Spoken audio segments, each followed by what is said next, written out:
I'm gonna sneak back over to the piston and get this thing cleaned up a little bit as far as the piston rings and the ring lands. Also gonna double check the orientation of the piston rings. That's a very important step that you don't wanna forget about. So I'm just gonna take some brake clean to the area around the piston, around the rings, blow it off with some compressed air, and we will move on from there. Be sure to have your paper towels and everything blocking down into the crankcase, just in case. Just in case you don't want anything going down into the crankcase. Stuff down that area with paper towels, have a little piece of cardboard. You know, every precaution is met here.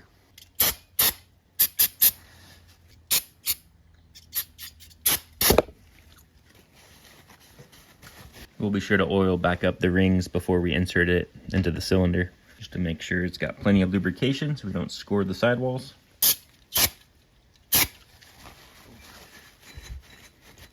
For the most part, they were already pretty clean, but you can never be too sure. This is where your OCD would come in handy.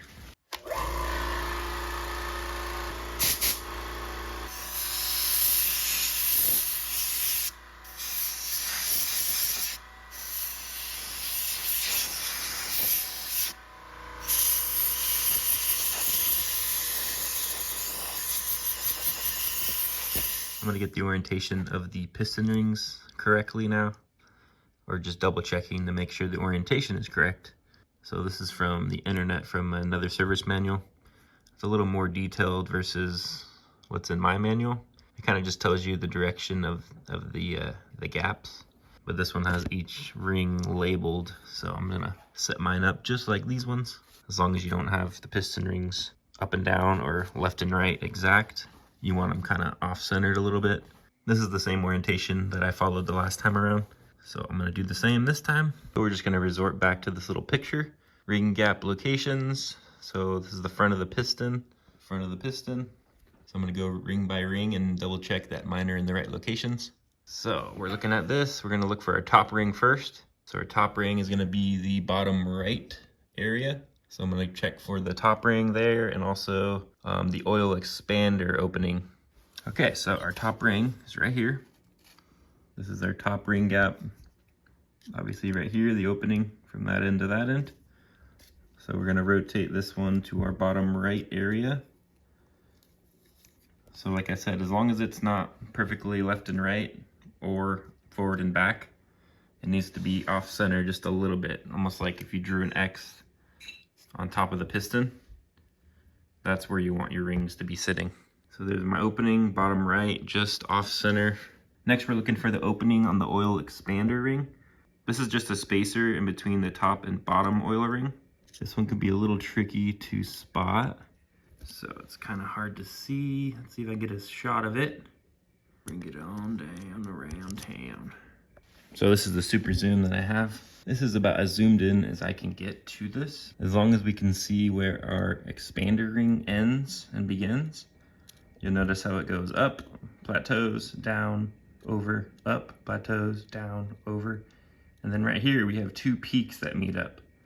That's gonna be your end gap here. We're gonna orientate these two peaks right here over to where the top piston ring is located. So it lines up with this one up here. So just like that, little pick rotates it. Here's our gap here. Here's our top ring gap here. So we are aligned for those two. Time to move on to the others. So our top ring and oil expander ring is in position. Let's move on to the second ring. So here we are swinging to the other side. We see our second ring here.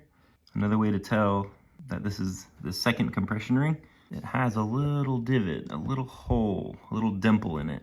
So that dimple always faces up according to the manual.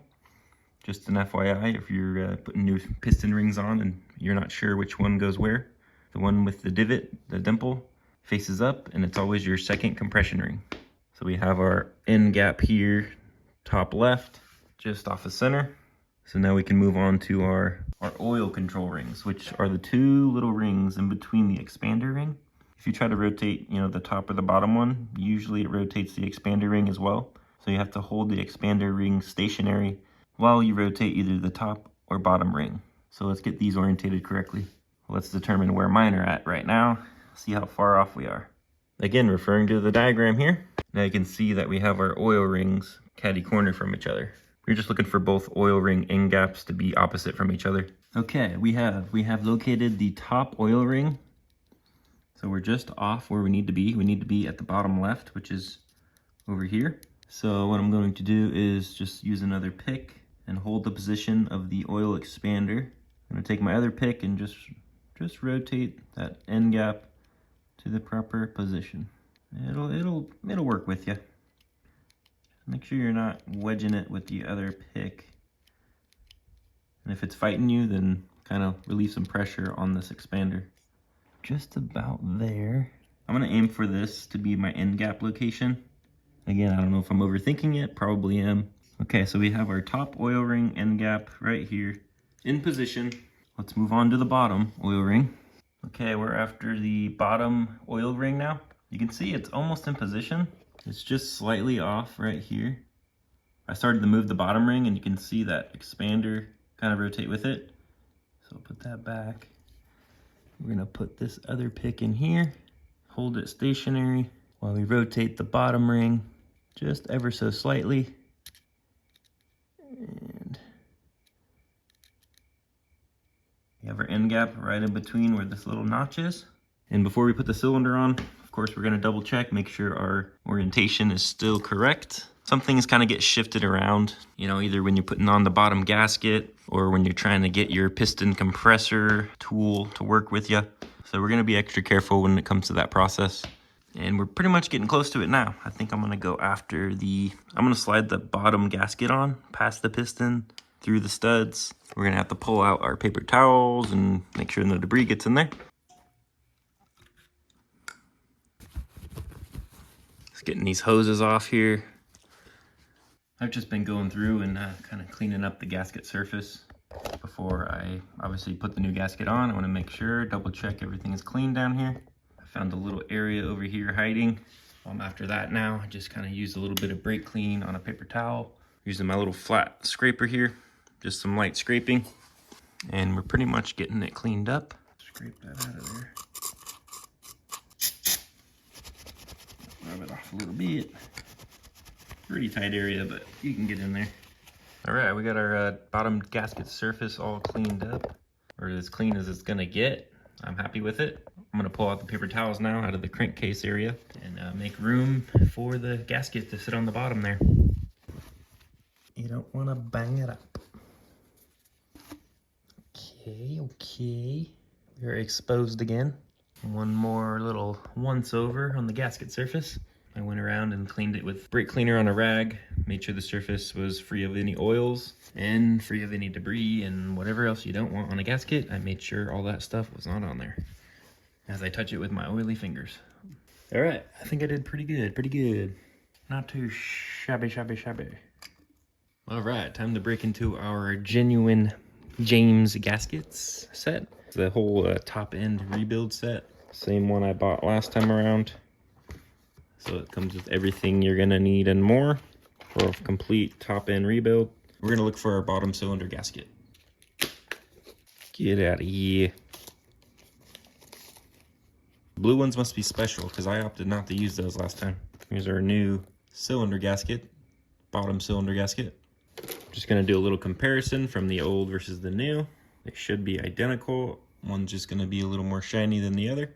Double check our hole patterns are the same, which they are.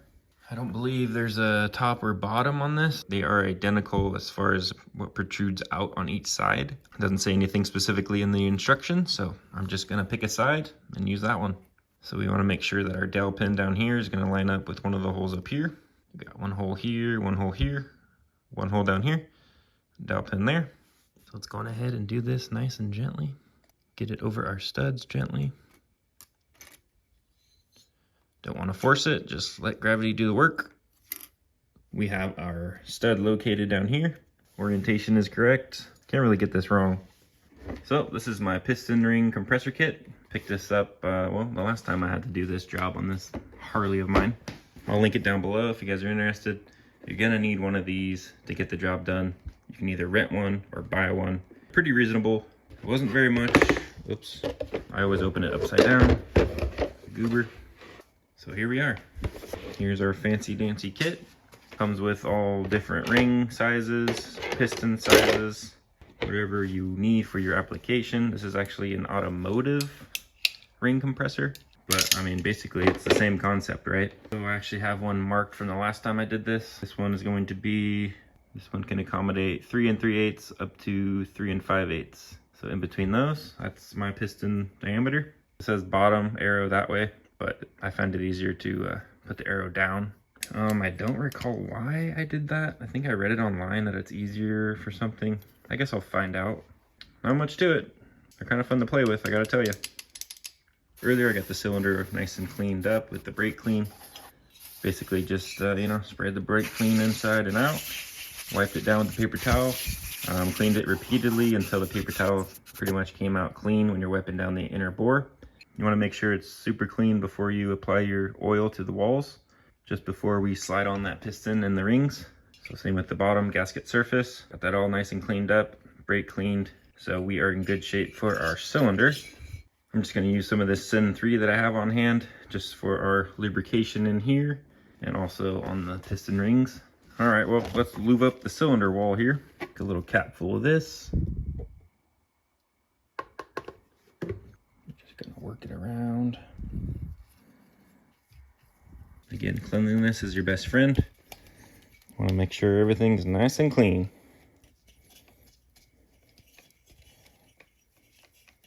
This is just to help you and insert in the rings. We don't really want to get too sloppy with the oil. I want to keep it off of the gasket surface. I guess I'm going to work my around the rings, holding them stationary so they don't rotate on us. We already have them where we want them, so we don't want them moving around. Rub them down. Rub-a-dub-dub. We'll do one final check before we actually put the cylinder on. I want to go around the rim. It's a little nerve-wracking, I'm not going to lie. I'm a little nervous. A little nervous to do this on camera. But, you know, I got to get it done. I got to move on. Well, I apologize in advance if I can't really get a good view of this. I'm going to need both hands on deck on this one. A one-man band here, one-man operation. But I'm going to try to situate our piston ring compressor on here. We're just going to put the arrow down. We're just going to put it down. We're going to just pretend that's the way it goes. So I'm going to make sure that the part where the pliers hook up to, or obviously it's facing me. So I'm going to attempt to check these babies are orientated. I did already. Triple, double check. This may take a couple attempts, but I'm okay with that. It would be easier with an extra hand, but I'm here to show you that you can do it all by yourself. Allegedly, you can. Rings are orientated. As long as they're not straight up and down or left and right, you're good.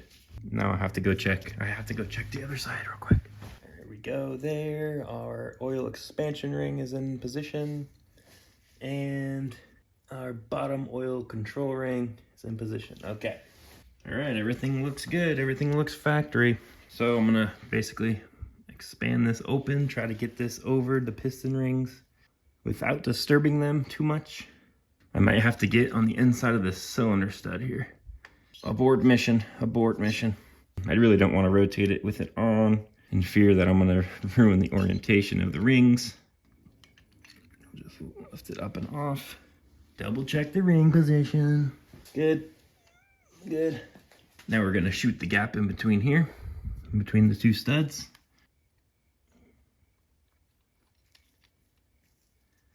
Oops, I was going to.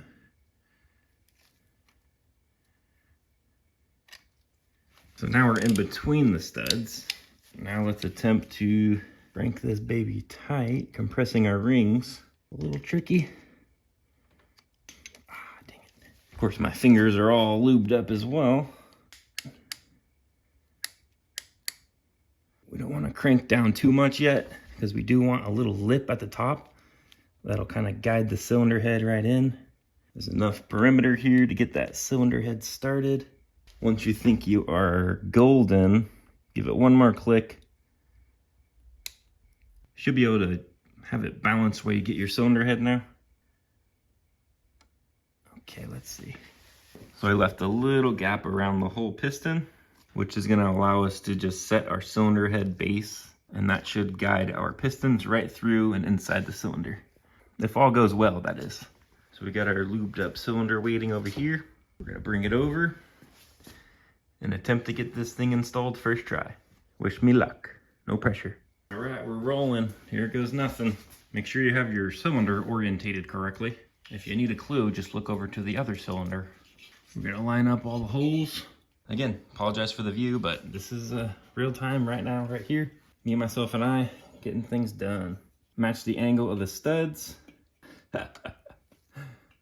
As I was just talking crap, I got the orientation wrong. What a goob, what a scoob. Make sure you have your orientation correct on your cylinder. Make sure all the holes line up.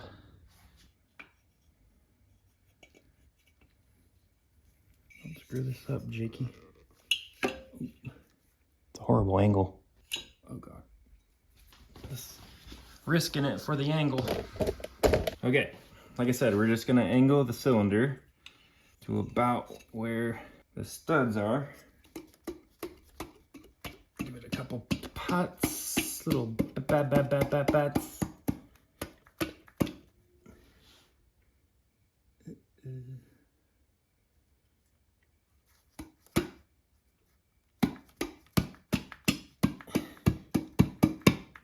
If you feel any hesitation, you better stop and regroup. But I believe we had a successful mounting. We had a successful mounting. Let's take a quick look at the action.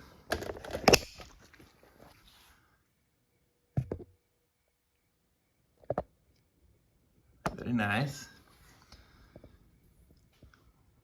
Piston is gone in the cylinder.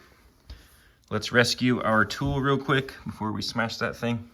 I'm gonna unlock the pliers. Get this out of here. And angle it out.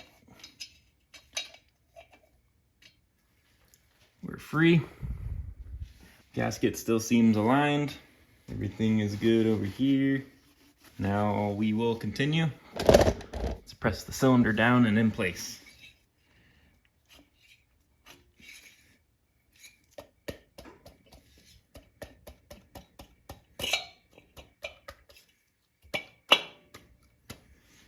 All right, we have landed. We have landed. And look at all that. Look at all that oil on the top. Nice. That means it was well lubricated. We didn't have any hiccups, any snags. Life is good. We're getting there. Yeah, I couldn't be more happy to, finish one more step on this repair. And that, by far, is the most nerve-wracking one every time. That was the best attempt at ever getting the piston back on into the cylinder. And, yeah, I'm pretty happy about that.